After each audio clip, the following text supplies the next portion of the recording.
Good evening and welcome to the Twigs County Board of Education meeting. Thank you to all of our in-person and online community and stakeholders for joining us this evening. It is my pleasure to call the Twigs County Board of Education meeting to order. Today is Tuesday, February the 7th, 2023. The time is 6:01 p.m. Let us stand for the Pledge of Allegiance, followed by a moment of silence.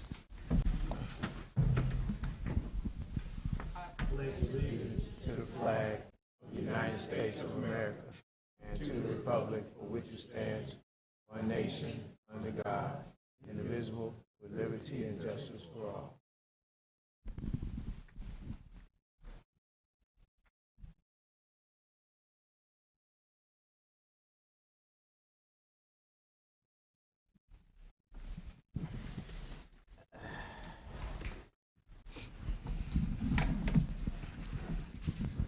At this time, I'll entertain a motion to approve the agenda for Tuesday, February 7th, 2023. I move that motion to approve the agenda for tonight's meeting.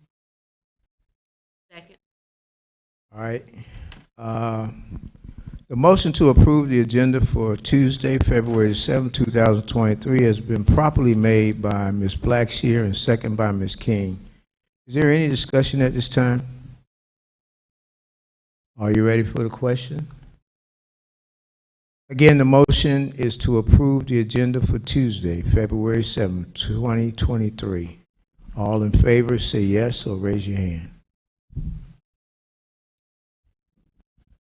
All opposed? The motion passes unanimously, and so thank you. Let's see. And now we will entertain a motion to approve the minutes for December 27th, 2022. It was a called meeting. Can I get a motion to approve the minutes for December 27th, 2022, called Board of Education meeting? I move to approve the minutes for December 22nd, 2022.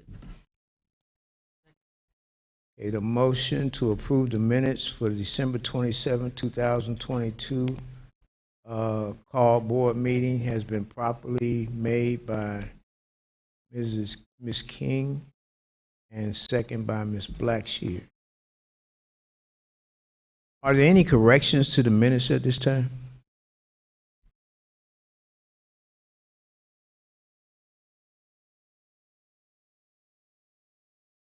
Okay.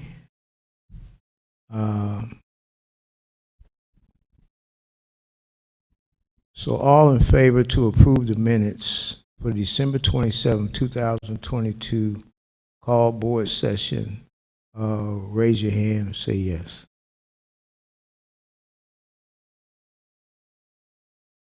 Okay. The motion passes by a vote of 3-2.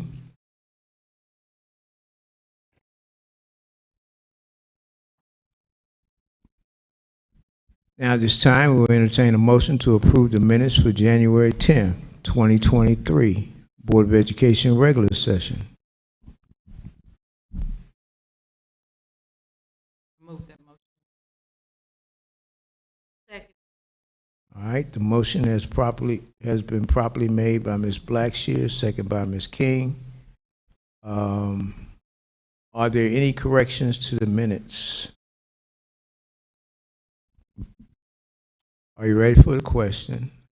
Again, the motion is to approve the minutes for January 10th, 2023, Board of Education regular session. All in favor, say yes or raise your hand. Okay, the motion is approved unanimously. At this time, we'll hear the ethics statement. Thank you. In accordance with regulations set forth by the Georgia Ethics Commission, it is the duty of every board member to avoid both conflicts of interest and such conflicts. Does any board member have any known conflicts of interest scheduled before us? Seeing none, Mr. Chair, we'll proceed with our agenda. All right. Next item on the agenda is board comments and remarks. Are there any? Superintendent comments? Yes, Mr. Chair. Good evening, Mr. Chair, Vice Chair Rouse, board members, all of our constituents that are with us tonight in person and those who are joining us virtually. A good evening to all of our Twiggs County families and our community. Tomorrow, February the 8th, 2023 is an asynchronous learning day in Twiggs County Public School System, and students will not have to report to school on tomorrow. However, they are allowed to learn and complete their learning tasks on their own schedule, thus the definition of asynchronous learning. However, they don't have to complete it, unlike in the school setting, at the same time frame, and they don't have to complete it in the same location. Students will be able to access and complete any of their readings, homework, and other learning material at any time of the day on tomorrow. However, all of the assignments will be due and graded on Thursday when they return, February the 9th, 2023.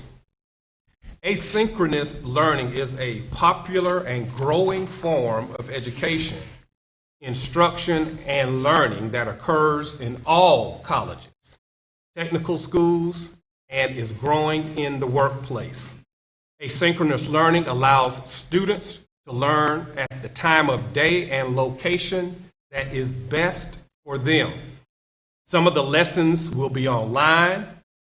Some of the assignments may be emailed to students, or students may have to read or watch recorded lessons and then respond to discussion boards and reflections that they have based on what they have learned.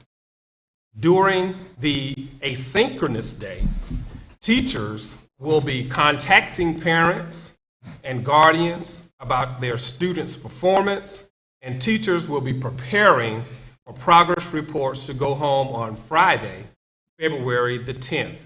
It is very important, parents, that students become proficient in asynchronous learning.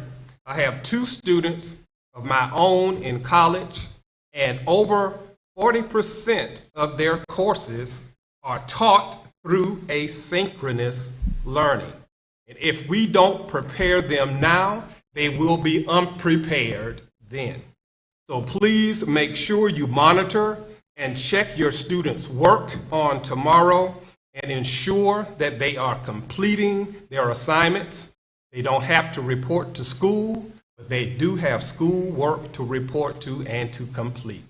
So let's make sure that they are focusing on their asynchronous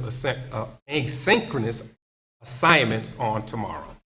Mr. Chair, that completes my announcements on tonight. Okay. Thank you, Mr. Superintendent. You're welcome. This time we'll turn our attention to the business agenda. Tonight we have 3 action items and 6 information items.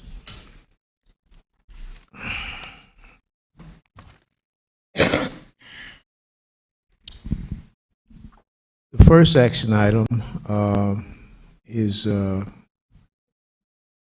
superintendent has the district request. At this time, I will entertain a motion to approve the district. Well, first of all, I'm sorry. To approve the district request. I read through. Okay. Yes, Mr. Chair, Vice Chair, board members, we do have field trip requests.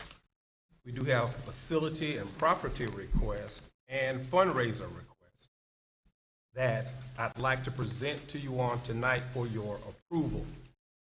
Starting with our field trip request. Excuse me.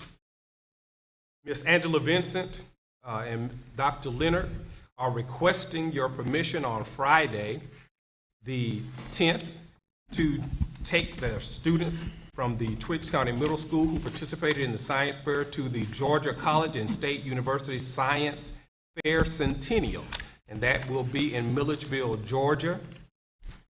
And you see that there's a departure time at 8:30, but that departure time will not be at 8:30, will be once the students have arrived to school for the day, and the school day has started, so that departure time very well may be around 9 or shortly thereafter. We will not depart before all of our buses have brought students to school from home. Also, Ms. Pierce and other teachers at JES, Ms. Pierce from the kindergarten, all of the kindergarten staff, Ms. Denard, all of the first grade teachers, and Ms. Mack and the second grade teachers also ask your permission to take their students on Friday, March the 10th, to Wesleyan College Porter Auditorium. The purpose of that field trip will be for them to observe theatrical performances that will be performed by the Tennessee Theater Company, and they're going to be performing a variety of Aesop's fables. And you will remember Aesop's fables, in particular the one which is the tortoise and the hare. But there'll be multiple of those Aesop fables that will be performed on that day, and the students will be learning about character, they'll be learning about setting, they'll be learning about feelings and how to understand text from what they read in the text and what they see in the play. This is a wonderful learning experience for our early learners, and they ask your permission for those students to participate in that event. Ms. Jocelyn Wright asked your permission on March the 17th, which is a Friday, to take 9th through 12th grade students to the Klondike Day at Georgia Power. Klondike stands for a day in the life of, and what they are taking them to Georgia Power to do is to experience the types of different careers in energy, in construction, and engineering pathways that are offered at Georgia Power. So she asked your permission to take the students on that field trip. Also on Tuesday, April the 11th, Ms. Williams and the special education staff would like to take their students to the Special Olympics, and that will be held in Macon at First Presbyterian Day School.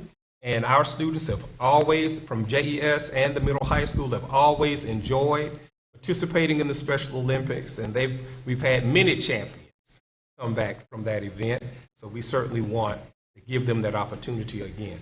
On Friday, the 21st of April, Mr. Wilcher and some staff from JES would like to take the pre-K students to Lane Southern Orchards, the peach, pecan, and strawberry orchard, in order to learn more about a variety of animals, plants, and learn more about the life cycle of such.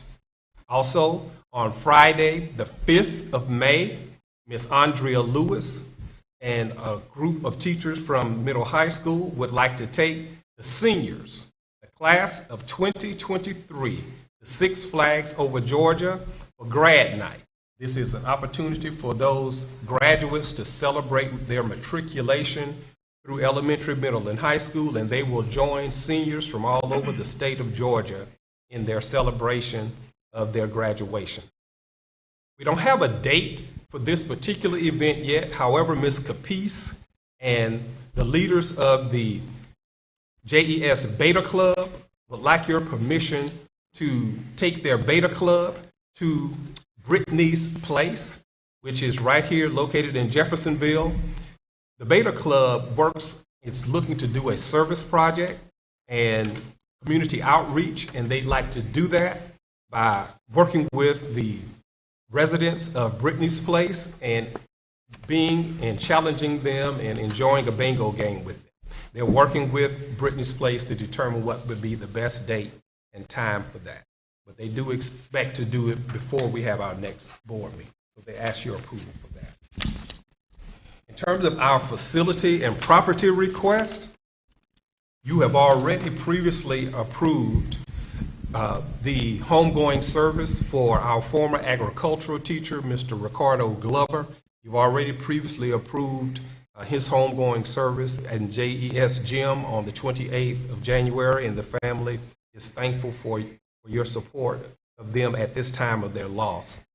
Also coming up, we're asking for your approval on Friday and Saturday February the 24th and 25th, Miss Jerotica Glover Curry is wanting to host a birthday party for her son, Jathan, in the JES gym. She wants to set up Friday night and Saturday and have a pretty much all-day birthday party. God bless her. On February the 25th, on Saturday the 11th, March the 11th, Miss Jenkins and her staff would like to partner with the Sigma Gamma Rho sorority and host a event that is focusing on building the health, wellness, and career and financial literacy of their students. The Sigma Gamma Rho sorority has an event that focuses on STEAM careers, that's science, technology, engineering, art, and math.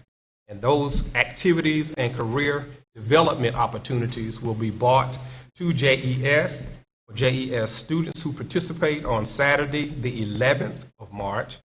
And they'd like your approval to utilize the JES gym for that youth symposium. On Thursday, the 13th of March, Colonel John Terry would like to host a blood drive in the high school small gym. And this is something that the JRTC has done for a community service event on many occasions. And coming up on the 5th of May and the 6th of May, which is a Friday and Saturday, we've been asked to use the Twiggs County High School gym for the First Baptist Missionary Church Pastor Anniversary Appreciation Dinner. And they'd like your permission to utilize the high school gym for that event. That concludes our facility requests. And our fundraising requests are from February the 1st through the 10th, which is a Wednesday through Friday. Ms. Mia Hunt is asking your permission to allow the Twiggs County Middle School Student Government Association to sell candygrams for the purpose of buying merchandise for the Student Government Association and field trips for the students. Also, Ms. Mia Hunt is asking your permission to sponsor an after-school dance for the middle school students, and this is for a PBIS celebration, and that will be on the afternoon of February the 16th, which is a Thursday afternoon, and they'd like to host that after-school dance in the small gym. And the purpose for this event, again, is to celebrate the students' positive behavior and to raise funds, to build funds and ambassador shirts for PBIS. At the bottom there, Ms. Mia Hunt also would like to sponsor for the middle high school SGA on Saturday, the 29th of April, a Cobra Day pageant. And those will be a series of pageants involving students all the way from pre-K up to 12th grade. Those students will compete in a pageant and be named Miss Pre-K or Miss First Grade or Miss Second Grade, etc. And that will be, again, in order to build knowledge about the SGA program and funds for the Student Government Association. And again, that's called the Cobra Day of Pageants. And that'll be hosted by Miss Mia Hunt at the Twiggs County High School. Mr. Chair and board members, that concludes our field trip request, our facility and property requests, as well as our fundraising requests for tonight. Thank you. You're welcome. At this time, I think I'm going to take these separately. At this time, I will entertain a motion to approve the field trip requests.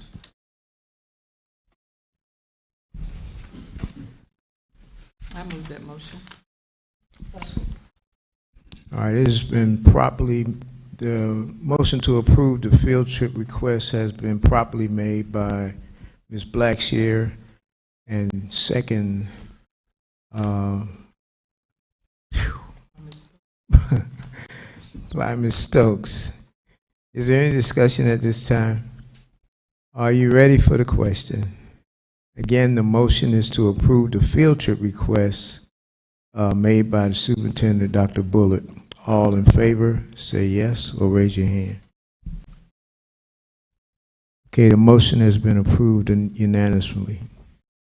Next, we have the facilities request.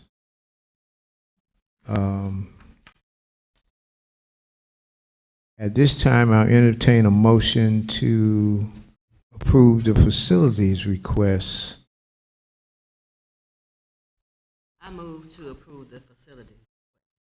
Okay. Can I get a second?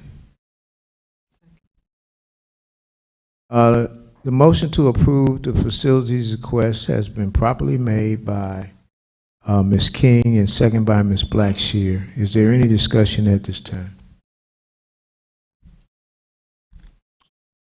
Again, the motion is to approve the facilities request made by Superintendent Dr. Bullitt. All in favor, say yes or raise your hand. The vote is unanimous. The motion passes. And then lastly, we have the fundraiser request. At this time, I will entertain a motion to approve the fundraiser request.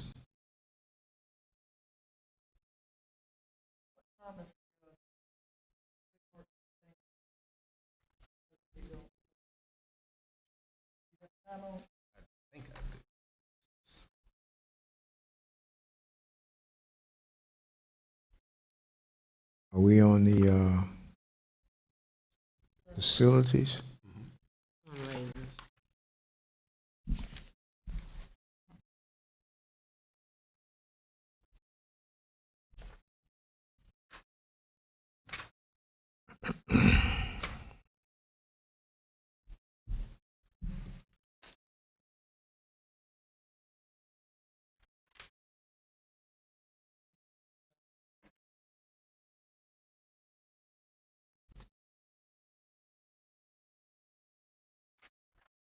Oh, it's on the fundraisers.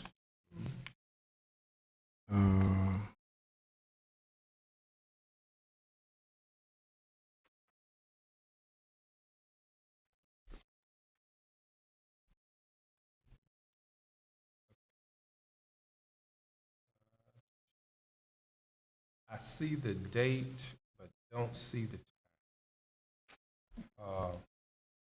exact time. It's on a Thursday afternoon. I'm sorry. Let's see.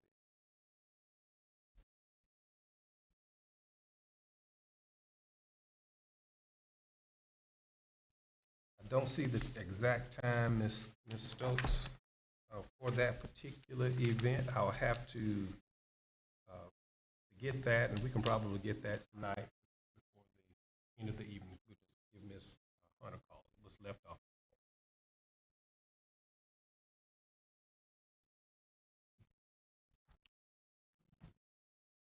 At this time, I will entertain a motion to approve the facilities request with the corrections that the, excuse me, the fundraiser. At this time, I'll entertain a motion to approve the fundraiser request with the necessary corrections that the superintendent has said he'd make. Okay. All right. Okay, the motion has been properly made by Ms. Stokes and second by Ms. Blackshear, was it? Yes. Okay, is there any discussion at this time? Are you ready for the question? Again, the motion is to approve the fundraising request made by the superintendent. All in favor say yes or raise your hand. Okay, the vote passes unanimously. The next action item, Mr. Tyrone Bacon.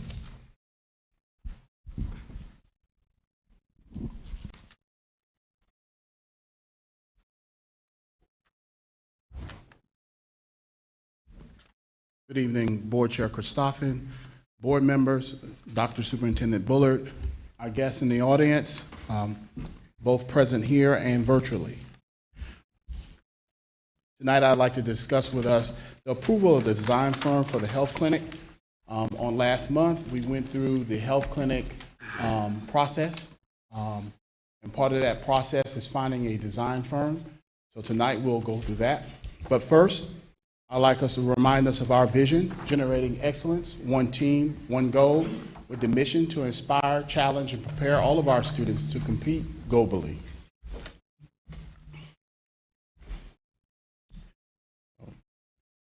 The design firm approval for the school-based health clinic. The school system has consulted with SRJ Architects to determine the feasibility of this project. SRJ Architects provided with us drawings for the team as we went through the visitation process, and they were part of the site visitation team. If the Twiggs County Board of Education approves SRJ as the architects for the school-based health center, they will provide us with the following documents: bidding documents, architectural drawings, and the specifications for the project. The cost to retain SRJ Architects for this project will be $73,510. Most of this money will come from our planning grant and from the DOE. So there will not be local or East Bluffs funds for that. Our procurement policy. In accordance with the board policy, all purchases more than $25,000 must be authorized by the Twiggs County Board of Education. Tonight, we are seeking approval to enter into a contractual agreement with SRJ Architects to provide drawings and relevant construction documents for the new school-based health clinic at a cost of no greater than $73,510. Are there any questions?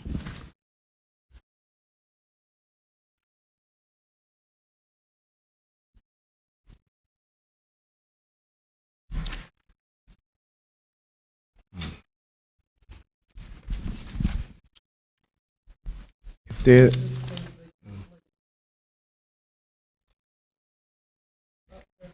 Well, there are several, we'll be phasing that project in based on when we get the drawings.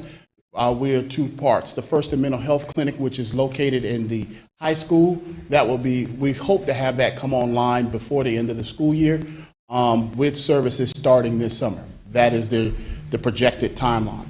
During the summer, the construction for the health clinic will begin in the JES rooms, and we hope to finish that prior to the beginning of school. So that's a pretty tight timeline. But it's all based on if they get us, when they get us those drawings, because it's a really complex, and we'll go back into that once we get the drawings. We'll have a more clear timeline.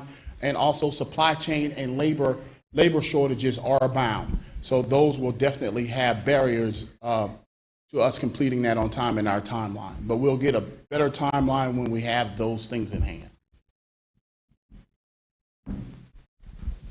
So with the other work, like the architectural work and the building work, we'll be getting bids from other vendors or other contractors?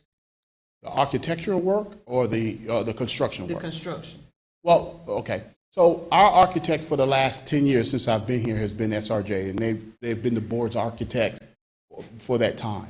And then once they finish, we will put out anything that's required by law, anything over $100,000. So it depends on how the bid package is out, but we'll put most of that out for people to bid on: plumbing, electrical. Yeah, all of that will be bid out. And because we must have an architect, even if it's not, to be able to access the funds, because DOE requires to approve all of our drawings and the draws that Mr. Austin will have to do for the money. And licenses and all of that will have to check out as well before we can access the money from the state. So all of those things will be done. If we were using local money, that process could be a little bit more streamlined, as the laws are a little different when you're using local money only. any other questions? I have a question. Are you going over the amendment number 1?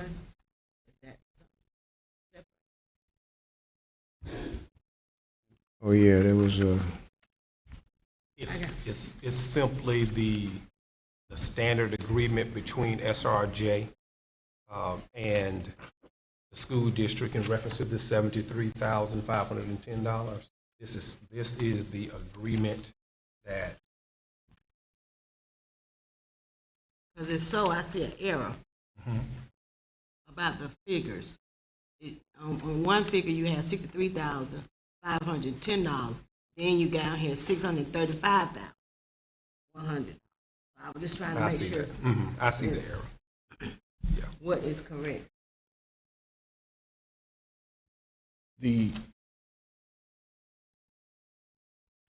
She's talking about the actual bid form. They have an incorrect figure, Ms. King. They have an incorrect figure. So the figure is 63,510, not 600. That is correct. Okay. Not That's what I want to. 600. Yes, ma'am. Okay, that's what I want to verify. Yes, ma'am. Okay, thank you.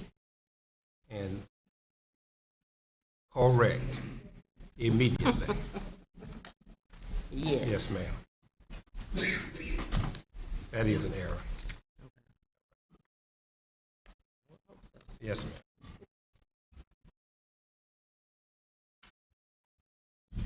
We'll make sure that that is correct before any signatures go on here. Okay.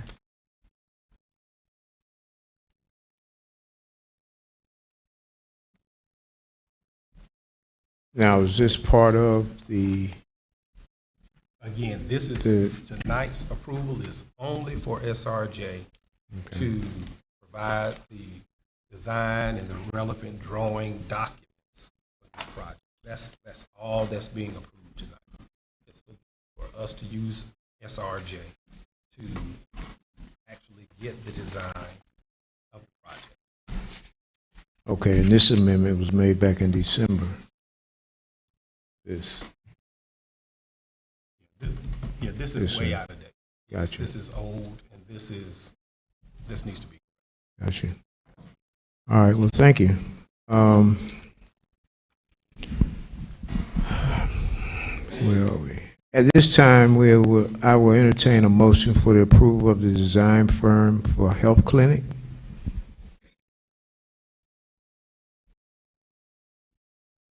So moved on that. Okay. Is that Ms. King? Yes. And second?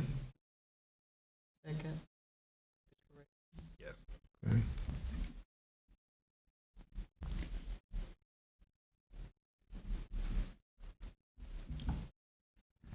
The motion to approve the design firm for health clinic has been properly made by Ms. King and second by Ms. Blackshear with corrections to the amendment. Is there any discussion at this time? Are you ready for the question? Again, the motion is to approve the design firm for health clinic with the corrections to the amendment. All in favor, say yes or raise your hand. The motion passes unanimously. Thank you, Mr. Baker. Thank you, Mr. The third action item, Ms. Miriam Reardon.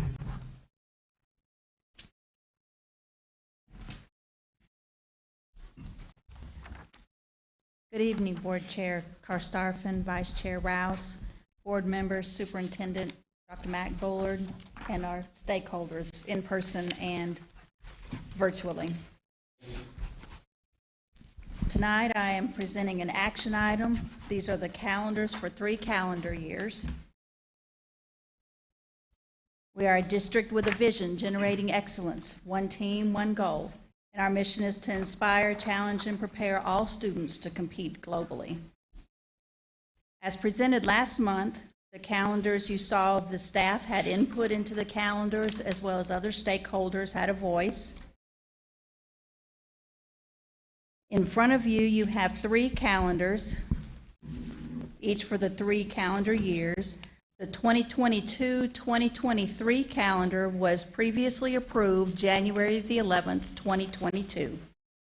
Tonight, we are seeking a change in this calendar after, as I explained last month, after we started our asynchronous days, there were some other things that we needed to consider since this was a new activity for us.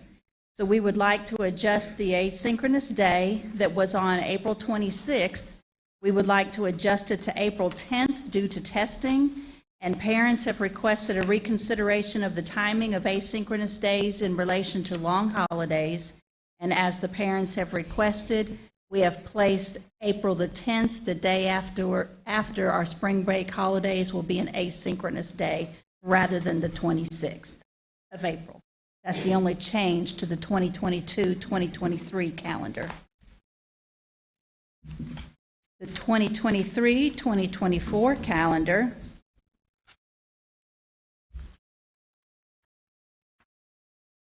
we would again need to reschedule asynchronous days.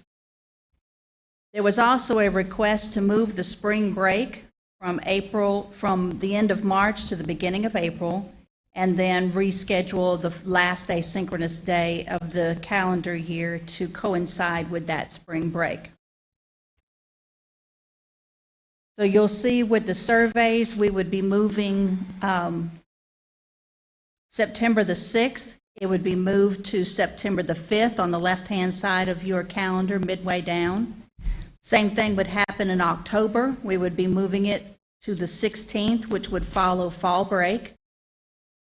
Then again, you'll see our results. To stay within the pattern of our other asynchronous days, we would be following this, the holiday break. We've moved to October the 18th. And then you see 85% of the staff had requested that we reconsider the spring break to move it to the beginning of April. If doing so, then we would need to move that asynchronous day, and it would follow on April the 8th. To, again, keep with the pattern of the asynchronous days following a long holiday. Then again, we would be moving it to the 8th. You'll see the survey results here. This means that the asynchronous day will now be on the 8th following the new spring breaks if approved. And then finally, the last calendar. This is the 2024-2025 calendar. This calendar has not been approved prior to tonight. This is a completely new calendar, and again, we needed to consider the asynchronous days, spring break, the start date of school, and pre- and post-planning. These were the discussions that were held the most by the stakeholders that were involved. And the following slides are the results of stakeholder surveys. Again, the start of school, we had the surveys that went out, and the questions that were brought up through the discussions were to move it to, they would like to start school on the 5th of August. And then pre- and post-planning days, those were the ones that we had a lot of discussions around what dates that we needed when. We are still keeping that Saturday, the 3rd, as our open house. That has been very successful for us in the past. We wanted to honor that request of the parents. So we moved, and we also moved one of our post-planning days. Rather than having 4 post-planning days, overwhelmingly the teachers were wanting to have that at the beginning for pre-planning, so they would be ready to start off the school year and be prepared for the beginning of the school year. The rest of the calendar follows the pattern of the other calendars, as well as the asynchronous days where they land, and we've also included the progress periods, report card periods that you see on the calendar for the 2024-2025 school year.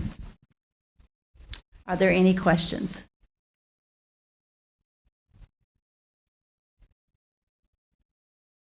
I love the survey feedback. And there's a lot of discussion that goes with it, too. I bet. I bet. Okay, at this time, I will entertain a motion for the approval of the revision to the calendar year 2022-23, the revision to the calendar year 2023-24, and for the present, and an approval for calendar year 2024. 2024 and 2025.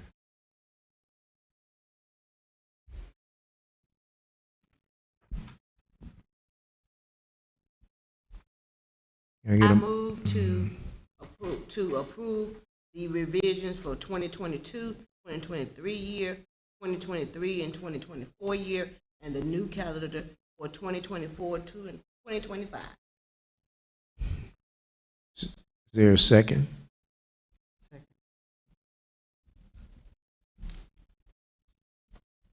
All right, the motion to approve the calendars 2022, 2023, and their revisions, 2023 and 24, and their revisions, and also the calendar for 2024, 25, has been properly made by Ms. King and second by Ms. Blackshear. Is there any discussion at this time?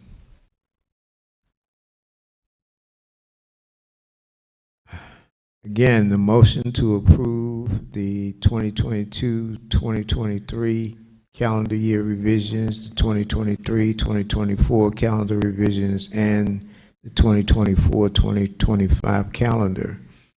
Are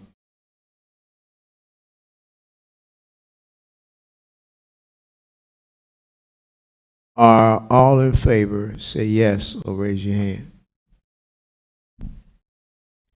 Okay, the motion passes unanimously. Thank you, Ms. Reeder. Thank you. I think you up. I'm up Okay. next. Well, Yes, sir. that ends all the action items, and so at this time we will start with the information items. And so, Ms. Reeder, if you would discontinue. Yes, sir. This is an information item. This is an ESSER update. We are required to have regular conversations with stakeholders about the ESSER funds, the ESSER 3 funds especially. And tonight I'm going to bring you up to date on where we are and continue the conversations that we've had in the past on our ESSER. And again, we're a district with a vision, generating excellence, one team, one goal. And we have a mission to inspire, challenge, and prepare all students to compete globally. The first round of ESSER money was the CARES money, CARES 1. That one has been expended, and we've already had the discussions about where, how that money was spent and where it went. That grant has closed out, and it is no longer accessible.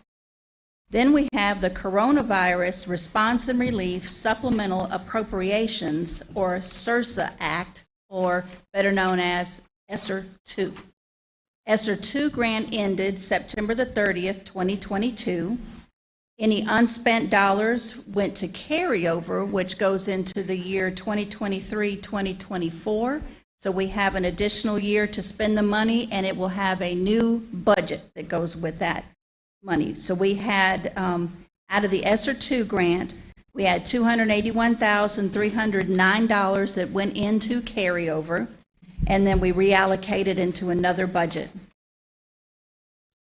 Again, this budget is going to end in the new budget for carryover in September 30th, 2023.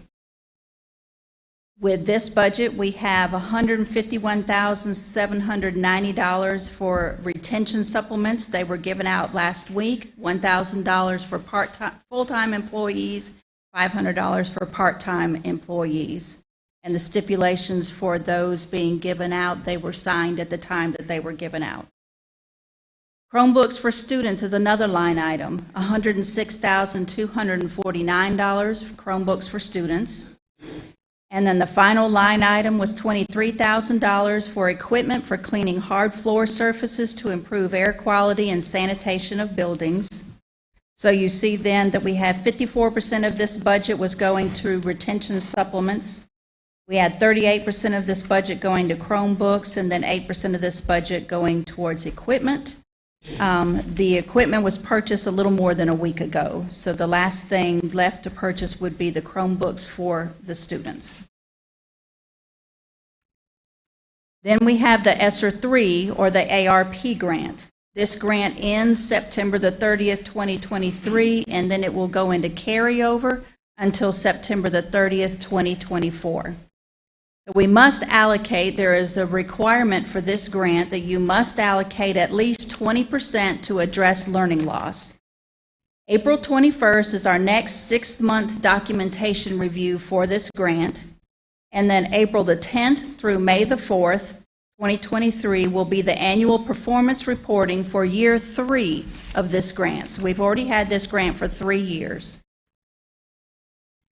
Again, you've already seen this information, how the ESSER 3 ARP Amendment 2, how the percentages fell in this graphic that you see before us. One thing I want to talk to you about with this graphic in a meeting that I had last week with the federal government, that they had originally, we had required the 20%, that still stands, but what they have done, there were some restrictions on what could be considered learning loss. So we originally had 21% of our budget that was addressing at-risk students under the definition of their learning loss requirements. But they have since revised what they considered to be expenditures for learning loss. As a result of that, we now can use this 26% for student learning support. We can consider it addressing learning loss. The monitoring and improving services and programs of 3% can also go under our learning loss category. Teacher administration and professional development can also go under the learning loss category. That puts us at 53% of this budget addressing learning loss, and it also allows for a great deal more flexibility in how we are spending that money to address learning loss with our students. These adjustments are allowing for the fact that many districts have not spent the money because of the restrictions that they had on what they could spend the money on. And this allows you to have more flexibility so that you will spend more money, because they want to make sure that it is all spent and we don't give, the state of Georgia does not give this back to the federal government. An overview of the expenditures in this same graphic, breaking it down a little bit more, you see that currently we have budgeted for tutoring $124,818. For our assessment platforms, $36,000. Technology, we had $455,475 allocated, much of which has already been spent. So don't look at that and think that we're going to add that to the ESSER 2 money and come out with over $500,000 because it's already been spent. Under curriculum, we have $427,075 allocated. Instructional supplies, the lion's share of this goes directly to the students and their school supplies as we fill the backpacks up at the beginning of the school year, $75,000. Then we have $284,900 for consultants, professional learning, and leadership development. And then for the school-based health clinic, we have two line items that total $410,000 for the school-based health clinic out of this ESSER money. Are there any questions?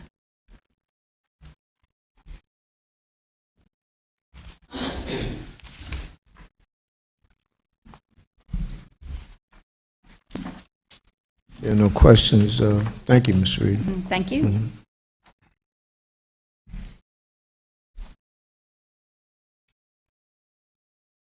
And Mr. Austin, the monthly financial report. Good evening, Board Chair, Vice Chair, Board Members, Superintendent Dr. Bullock, constituents in person and virtually. I am going to shorten this presentation. I hope my voice holds up. So we're going to get right to the meat of this. And I am sure that this aligns to our mission to inspire, challenge, and prepare our students to compete globally, and our vision statement, which is generate excellence, one team, one goal. What you have before you is a year-to-date report through January. In the first left column, the general fund, 69% of the receipts have been collected. And as far as total expenditure encumbrances, 69% have been expended, which means that we are meeting revenue goals that match our expenditure expectations. So we do have funding to cover all our expenditures from a month-to-month basis up until this point. We are in a great position to do our midterm review, and this means that this is about 7 months into the budget. We have the opportunity to look at each function category to determine if we want to look at other grant opportunities as things change. You've heard Ms. Reed in her current past presentation just state restrictions have changed, funding allocation is different. So that provides us the opportunity as well to look at ESSER grants and other grants that we have to address any other concerns and needs. So we're always excited to do our midterm review. As we move over to the debt service fund, we do not anticipate any other expenditures in the debt service fund. As stated before, the bond payment for December 2022 has been paid, and that will be the only payment for this fiscal year. So we already accomplished that and have assessed those expenses. Special revenue funds, this is primarily our federal programs, such as Title II, 4, 5, and et cetera. And we just have to allocate what we anticipate we'll take in for revenue expenditures. As the federal program presents, she provides high-level information about the actual federal program. We have no capital project funds. We're not anticipating demolition, anything in this particular fiscal year. I know we talked about a school health clinic, but it will not be considered a capital project in our budget, considering we're using other funds. In our school nutrition, as we look at the revenue and expenditures, so again, 59% of the revenue has came in, 75% of the expenditures. Great thing about school nutrition, they have a shorter period to assess because of the work days of the staff. And also, we have a lot of fund balance in our school nutrition fund. And honestly, we have to spend money because we have excess cash. So the strategy this year was to ensure that we did not get a letter from the state that say, hey, you have $120,000 you have to spend. So we're doing a great job at ensuring that that doesn't happen. And believe it or not, they don't want us to hold on to money, Ms. Stokes. They want us to spend it. So that's what we're looking at here for our school nutrition. Any questions or comments at this time?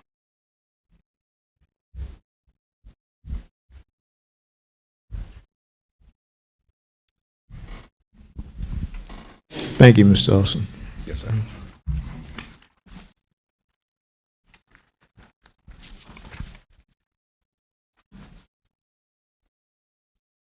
Next we hear from Ms. Dosikas. All right. Good evening, Board Chair Karstarfin, Vice Chair Rouse, board members, Dr. Bullard, our superintendent, and our constituents online and in person. I am going to share with you a new board policy that we have written to help some of our classified staff when they get ready to retire. I do want to give you a little background knowledge into the reason for us writing this policy. Currently, our staff members are under two different types of teacher retirement. Our teachers, our parapros, and our office clerical staff all fall under TRS, which is Teacher Retirement System. Our other classified staff, such as custodial staff, transportation, school nutrition, a lot of those employees fall under our PSERS, which is Public School Employees Retirement System, part of the state.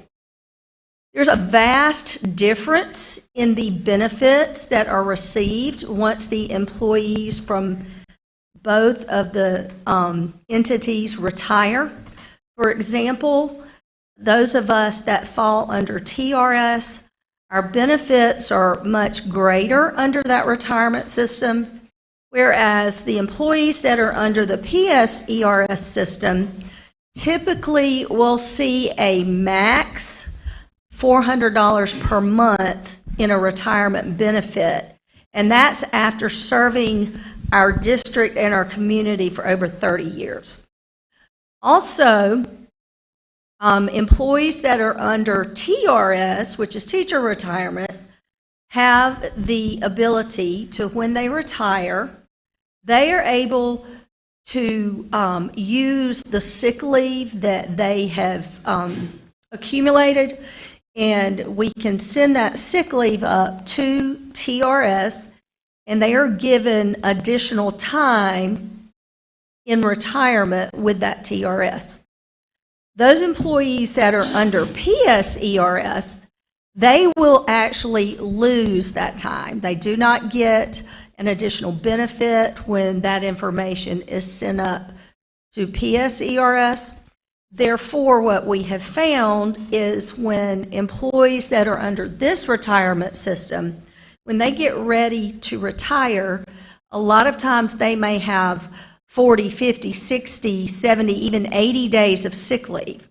So rather than using that time that they have been given, they will actually take that many days prior to retiring, which if you look at the calendar, there's approximately 20 days each month.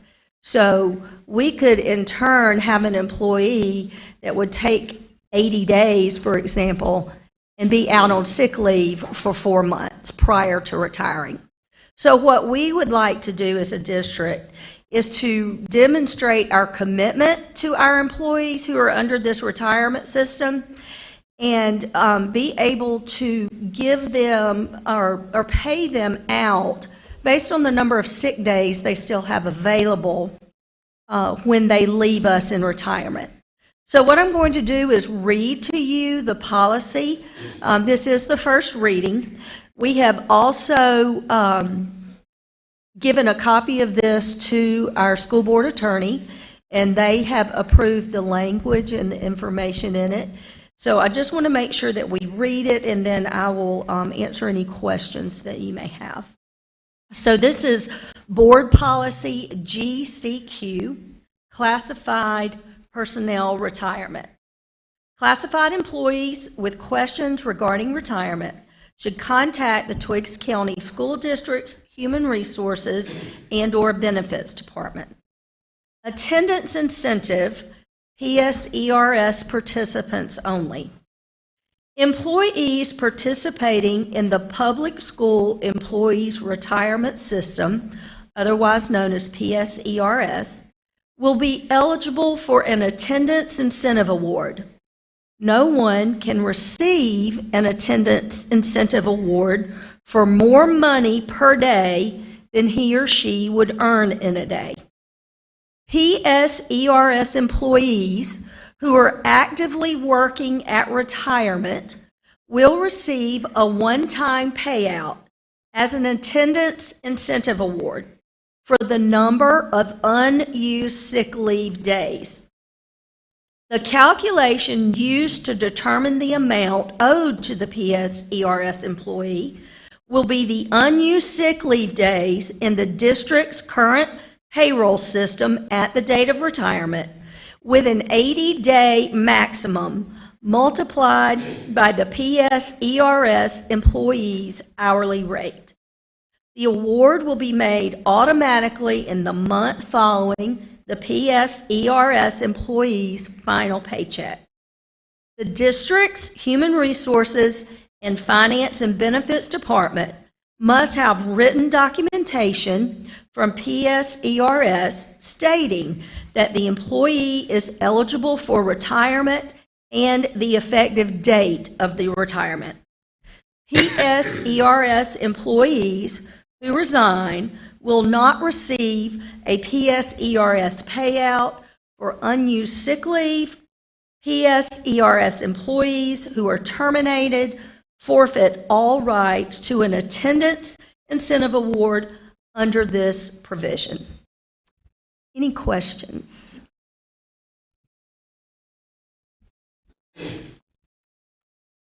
With the 80 days, is this, does any other school districts have the same policy that you're? Yes. There are several districts. I know that Bibb County uses this policy as well. And several previous districts that I've been in, they've had this policy as well. This is just a way for us to show our commitment to the employees that have been with us for years and have worked in our community, to be able to give back to them a little bit so that they don't lose that time. But, okay, I hear what you're saying. Okay. Any other questions? But they will get their vacation time if they got vacation time. I know, on my job, we don't get our sick time once we retire. We Right. do get our vacation time. But I understand what you're saying. Mm-hmm. And you said their max retirement. Let me clarify. Yeah, They go don't ahead. earn vacation. They don't. You the They don't administrator. earn. Yes. So administrators in the school district earn vacation time. Classified employees only earn the one Correct. But if they can't go over the 80 days, They cannot. Right. Did I hear you say that max retirement benefit was 400? Typically, that would be the most. 30 years of service Yes. or more. And it is the very reason why we are placing this policy in front of you. You all know our classified staff, and they serve with honor, and they serve with dignity, and quite honestly, a $400 retirement may not be a living wage. And they would have invested, many of them, their entire career in Tweeds County. This is in no way going to bring that $400 benefit up to a living wage.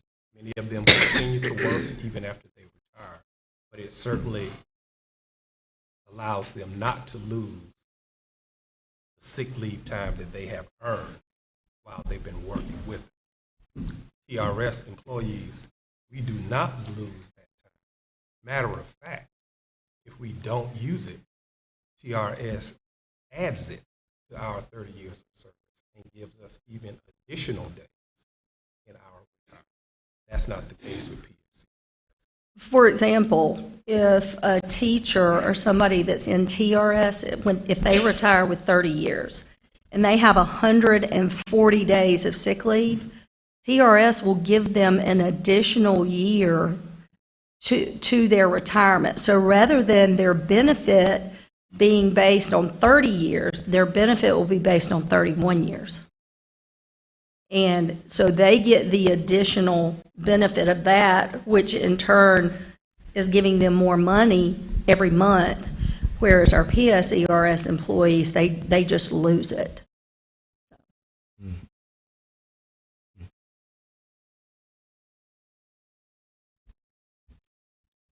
Thank you. All right, thank you. Dr. Griffin Stewart, assessment, ready reading and math information. Okay.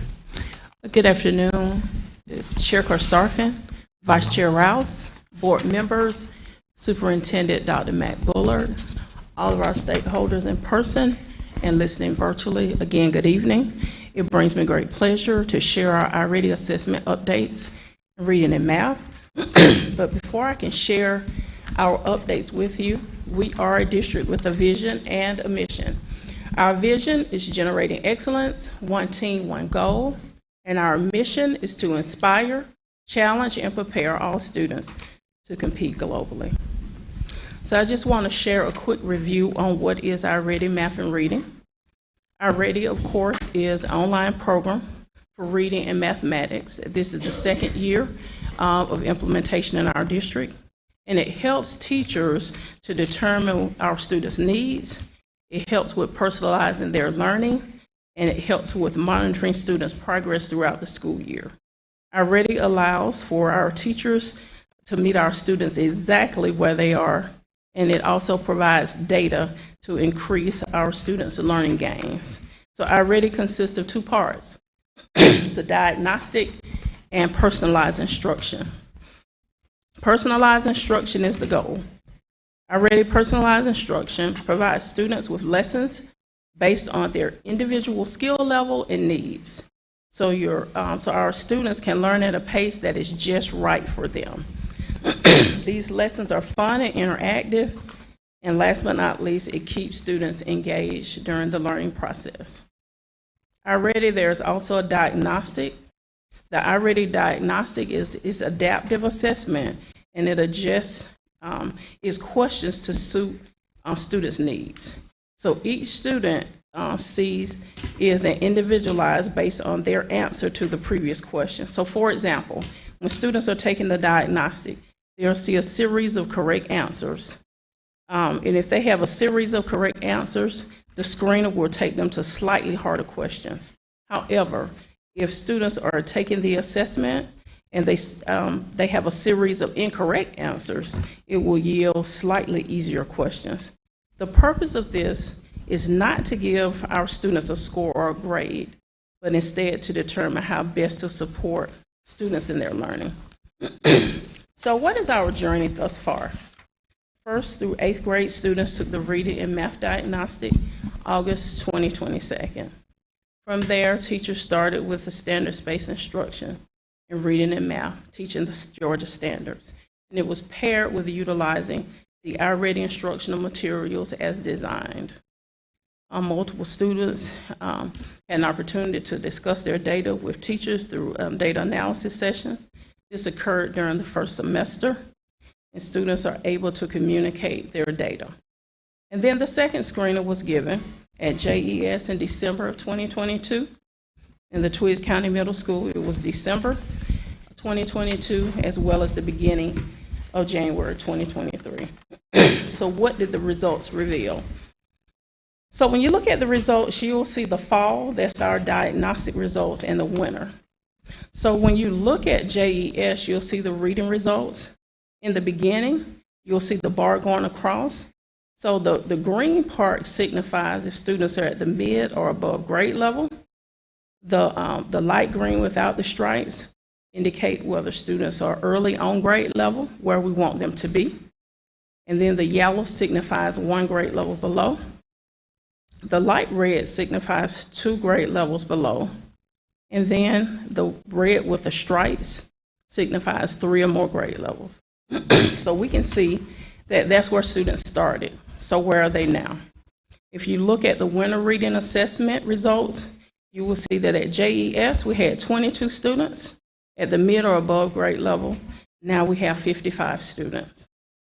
You can see with the beginning, we had 56 students early on. Now we have 70 students at the early on. What excited me the most is when I'm seeing students move over. So we see 1 grade level below at 148 students. We now have 131. So when you go across, what you can see at JES in reading is that students are improving in math. In reading, our reading results. You flip over to the next page, it will show you the math results. So you can see in the beginning of the year the overall performance, and then the winter math assessment results. So we moved from 6 students mid or above grade level to 27 students at JES. And then we moved from 15 students early on to now we moved to 44 students. And then we've also decreased that 1 grade level below. So we moved from 194 students to 178. So what we're seeing at JES in math and reading is that our students are making progress and gains. That's noticeable, and it's truly a celebration. So when asked, the teachers and the leaders, how did JES improve these scores? They monitored the instructional implementation, utilized lessons prescribed by already. The scope and sequence implemented was based on the Georgia instructional blueprints. 5 minutes of math classes include number talks. They're conducted daily to help students think about math. And then comprehension checks are done. And then the weekly review of student performance. JES continued. You'll see that it's a competition. And so every Monday, teachers will send the names of their top 3 students in the class. So they're given a shout out during the announcements for passing the most MyPath lessons. Their monitor time on task. So at JES, they're ensuring that students are on their MyPath lessons because that address where they are. Students set goals and they monitor them. And last but not least, this is a non-negotiable at the school. Already is the expectation. So when we move on to the Twiggs County Middle School, you'll see we have some celebrations here as well. You can see the overall placement in reading. We had 10 students in the beginning, and we went from 10 to 16 students. As you can see, the early on, we moved up by 1 student. And then once you continue to keep going, you will see that we had 36 out of 36. So we kind of stayed the same there. And then we also moved some of those students who were in the bottom from 85 students to 77. So we are seeing movement at our Twiggs County Middle School in the area of reading. If you flip over to the math, you will see that we had some movement there. If you look from the beginning, we had 0 students in the beginning. Mid or above grade level, we had 0 students. Now we have 4. And then we moved the early on grade level, we decreased there. So in the middle school, it was a kind of a roller coaster. We had some students to move. We had some students to decrease in the area of math. So how did we improve the scores, and what are we still doing to support students and teachers? We have the implementation of the daily MyPath 7 period by middle school teachers. So if you go over to the middle school during their 7th period, that's the time that all middle school students are doing their MyPath with their homeroom teacher, so they're working at their level. They have 3 days of math, Monday through Wednesday, Thursday, Friday. They work on English. The math and ELA content teachers teach our reading on grade level lessons during the instructional block. So students are not just working in their MyPath. When they go to that content block, they are also working on grade level. Implementation of the standards mastery assessment. There is an assessment given every 3 weeks to measure students' mastery of the standard. And the implementation of our reading, math, and reading is also a non-negotiable at the Twiggs County Middle School. Progress continued. Teachers aligning math and reading Georgia standards and the Georgia Instructional Blueprint to teach the highest weighted standards. Intensive collaborative planning process. We've designated content specialists and support teachers. So right now, Ms. Woodley serves our math and science areas. Ms. Woodley serves the math, Dr. Simmons science, Dr. Leonard social studies, and our instructional coach, ELA. And then now we have an extra layer with our Department of Education and Middle Georgia Resource Supports, who are there weekly to support teachers. And then last, we have our after-school program that focuses on reading and math instruction. And so our biggest thing for our teachers is professional learning. And professional learning is all about continuing to focus on helping teachers build their content knowledge. And so that's the professional learning provided for teachers along with our already professional learning. Are there any questions?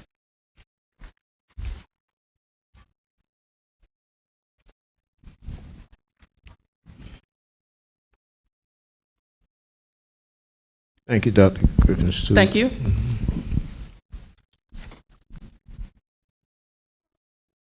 Mr. Basley.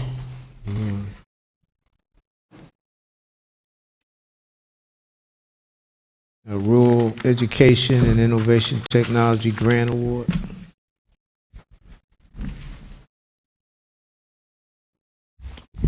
Good evening, Board Chair Karstoffen, Vice Chair Rouse, board members, Superintendent Dr. Bullard, and constituents.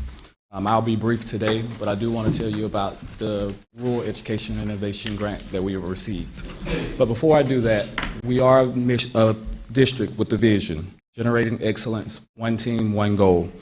And we have a mission to inspire, challenge, and prepare all students to compete globally.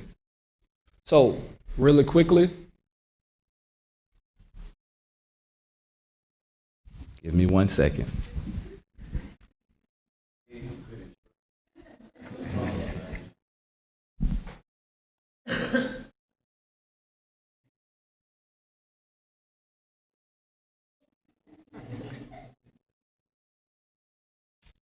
One more, Mr. Bacon. One more, Mr. Bacon.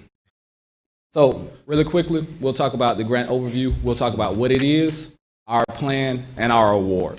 So, first, what is the grant?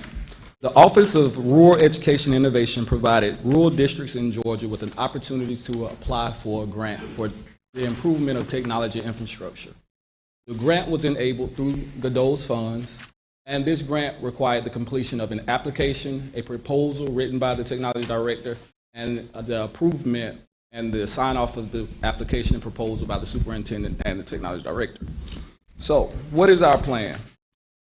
First, I want to say that we won't see a lot of fancy things come into the district. We won't see a lot of end-user devices. But this proposal was heavily surrounded on building the black backbone and infrastructure of the district. So firstly, we'll focus on our district firewalls. Right now, cybersecurity is a big thing in the technology field, making sure we stay secure and making sure we keep all the bad things out. That's the first thing we'll focus on. Then we'll look at purchasing antivirus software for all of our computers. One of the things that help outbreaks in the computer field is people bringing it in. That means you don't know what's on your network at home, or you don't know what's on that flash drive. So we want to make sure that we actually secure the individual devices as well. From there, we will update networking equipment in the schools, make sure we buy some servers and some switches and stuff like that to help secure, because we are trying to expand that one-to-one in technology in the schools. So we want to make sure that we can support that. Also, we will look at buying student devices. We're looking at doing a touch tablet or some sort for our younger kids, that pre-K and K, because typing and stuff is a little hard for them. So trying to find some touch tablets or something like that to help them with that. Also, we will use some of these funds to purchase Chromebooks for 1st through 12th grade to help offset some of that attrition that we're seeing in the district. So finally, what's our award? Twice County Public Schools was awarded the full amount possible from this grant, and that totals $100,000. So we will be using those funds. Those funds have to be expended by June 30th of 2024. Do we have any questions?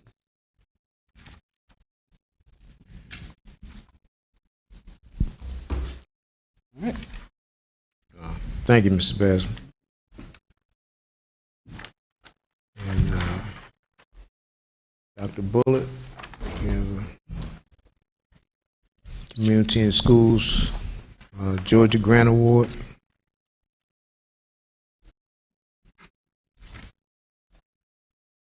Good evening again, Board Chair Starfin, Vice Chair Rouse, board members, community members that are here present with us, and those that are joining us virtually. It is my excitement to again follow Mr. Basley with the REI Grant Award. We also have received a full service community school grant award that I'd like to speak about for just a few moments. Who are we? We are a school district with a vision, and that is to generate excellence. One team, one goal. And our mission is to inspire, challenge, and prepare all of our students to compete globally. On January 19th, 2023, the Communities in Schools of Georgia announced that it is the recipient of the United States Department of Education's Full Service Community Schools Program Grant for its Georgia ACRES project. And ACRES is an acronym that stands for Activating Communities for Rural Education Success. Communities in Schools was awarded $15 million that will be given to it from the United States Department of Education over the next 5 years in order to work with these school systems: Candler County School District, Berrien County School District, Troup County, Lawrence County School District, Twiggs County School District, Ben Hill, and Dublin City School District.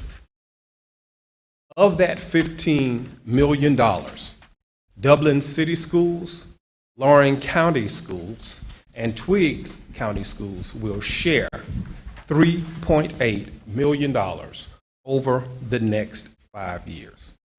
And our local affiliate with Communities in Schools of Georgia will be Ms. Jackie Curtis, and she will serve as our lead partner. As a part of the community, the full service community school grant, we will be required to hire a full-time site coordinator who will be placed in each of our school buildings. And that person's role will be to build relationships with students, school administrators, to build strong community partnerships with businesses and also youth-oriented organizations. what are some of the types of projects and services that can be provided? The ACRES project is a comprehensive plan to fully implement these pillars under the Full Service Community Schools Grant Award. The goals of this grant are to improve academic performance for all students, also to increase the social, emotional learning and life skills of the students and their families, to improve the physical and mental health and wellness of the students and their families, to increase the graduation rates, to improve partnerships between the schools and families, to increase family involvement in education, and to increase the family's connections to different community resources. These are some of the types of projects and services that could be provided through our grant award. Once we review our needs assessments, and we've already conducted multiple needs assessments throughout the year, we could choose to provide through this grant high quality early learning programs and services. We could choose to provide an accelerated learning supports such as quality tutoring.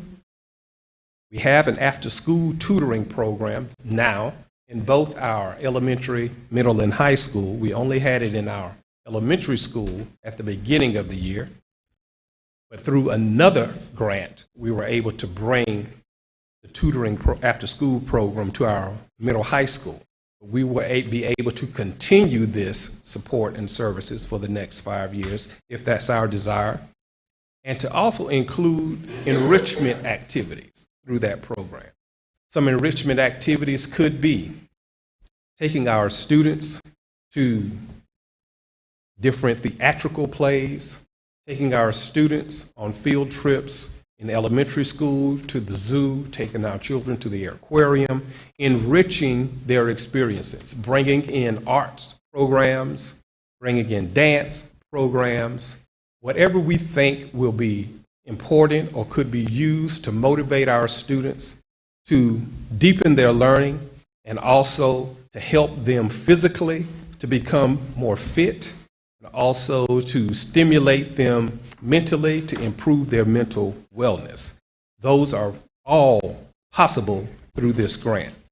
We also can have a mentoring program to begin, or bring in youth development programs. A youth development program that everybody would be familiar with would be Boys and Girls Club of America. We also could assist, we are definitely going to do this because our data shows that there's a need to assist students who have been chronically absent from school or truant, suspended, or expelled. We could provide specific funds in place to ensure that we have support for those students as well in the schools and even in the community. This grant could also allow us to provide adult education for the families of our children. And that would include things such as job training. It would include things such as career counseling and career development, not just for our students, but also for the families of our students. Again, we could continue to build on our school-based health clinic model and continue to do additional things to build the health, dental, and mental health care of our students. If our students and families have poor nutritional services, we can help to increase and improve the nutritional services in the home, as well as provide different activities that would strengthen them physically, to build their physical activity. For our students, in order to become even more focused on going to college, we could provide college tours for our students in our high school, provide programs such as ACT and SAT prep, as well as providing financial aid support and financial literacy training for the families of our students, as well as technology training. And lastly, we also have an opportunity to consider social service programs and programs that could, again, as I said, promote family financial literacy and financial stability. The full service community schools program, as you can see, helps to support the planning, the implementation, and the operation of the full service community school that improve the integration, coordination, accessibility, and effectiveness of services for our children and their families, particularly children attending high poverty schools, including high poverty rural schools. And again, the bottom line is for this program and this grant to provide comprehensive academic, social, and health services for students, their family members, and the community. And that will result in the improved educational outcomes for our students. We are grateful for the communities and schools of Georgia for including Twiggs County in their grant application, and we look forward to working with them for the next 5 years in the implementation of the full service community school grant. Are there any questions?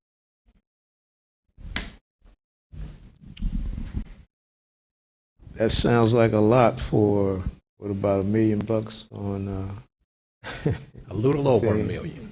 a little over $1 million. Yes, sir. All right, thank you, Dr. Bullock. You're welcome.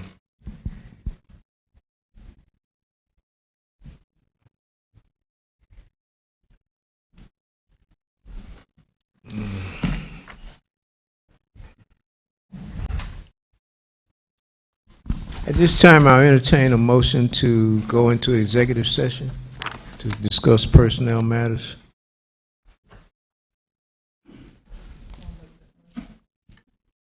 Got Ms. Stokes made a motion. Do I have a second?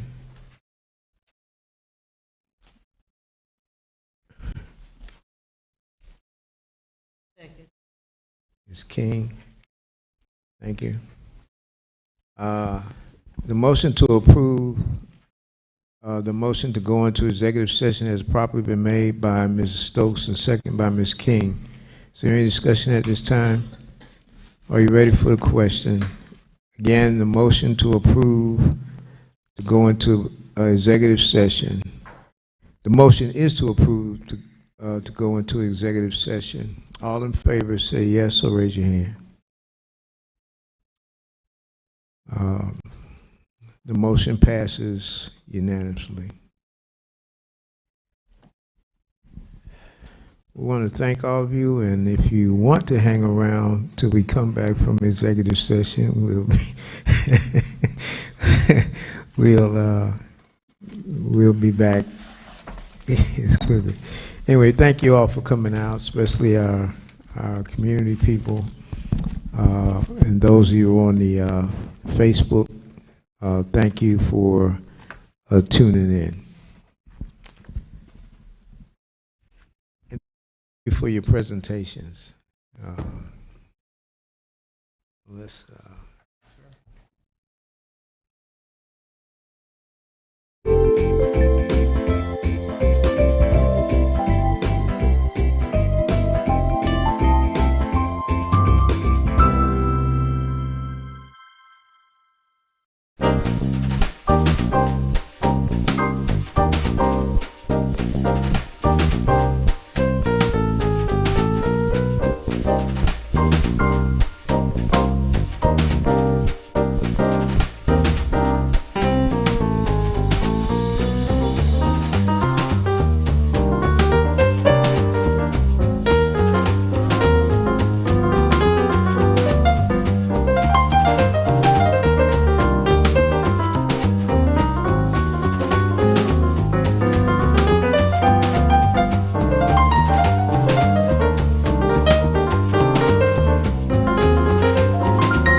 Are you ready for the question?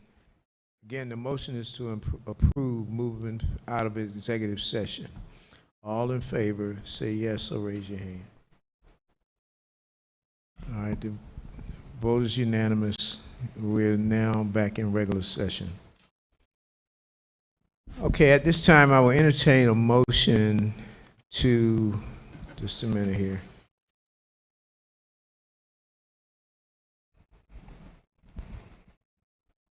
Entertain a motion to accept the new hire 4715 at this time, new hires. So moved.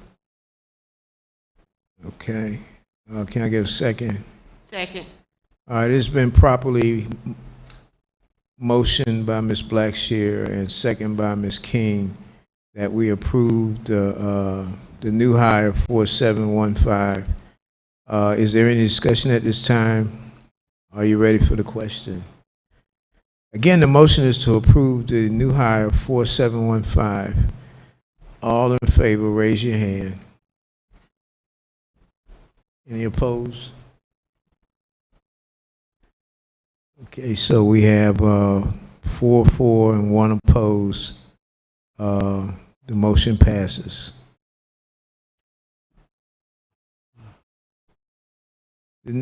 Now I will entertain a motion for resignations for 3178 and 341 to accept the resignations. Can I get a motion?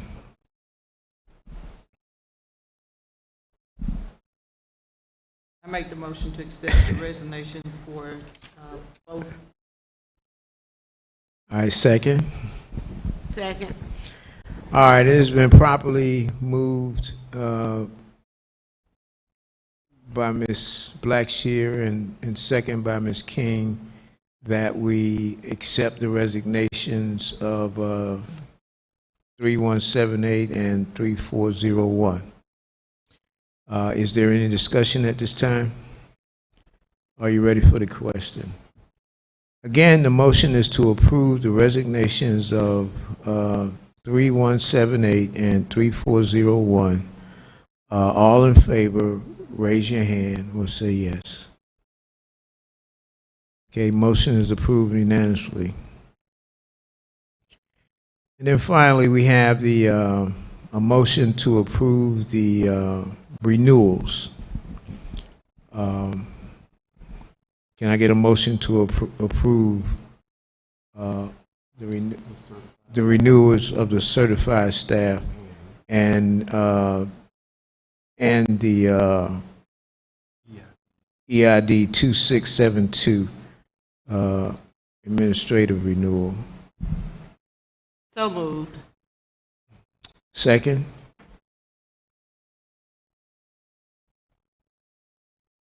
Can I get a second? Second. All right. The motion to approve, the motion has been properly